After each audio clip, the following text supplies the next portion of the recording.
నాకు వాటి గురించి చింత లేదు. అప్పులు ఉన్నాయని, ఇబ్బందులు ఉన్నాయని, కష్టాలు ఉన్నాయని, నిందలు వచ్చినాయని, అవమానాలు వచ్చినాయని, వాళ్ళు అన్నారని, వీళ్ళు అన్నారని, వాళ్ళు తిట్టారని, వీళ్ళు శనిగారని, వాళ్ళు మమ్మల్ని చిన్న చూపు చూశారని, ఈ దరిద్రమే అవసరం లేదు నాకు. అవన్నీ ఆయనే చూసుకుంటాడు. నన్ను అవమానపరిస్తే ఎవడైనా, అవమానపరిచిన వాళ్ళ ఎదుట నన్ను నా తల ఎత్తి గణపరిచేవాడు నా దేవుడు. ఆర్థిక సమస్యలతో నలుగుతుంటే తప్పకుండా నాకు సమృద్ధినివ్వగల సమర్థుడు నా దేవుడు.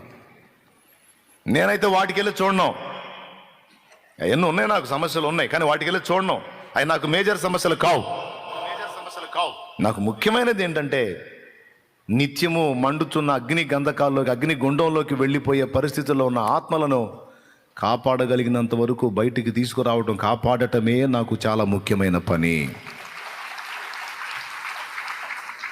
ఇది నాకు మెయిన్. ఆయన నీతిని, ఆయన రాజ్యాన్ని నేను వెతకాలి.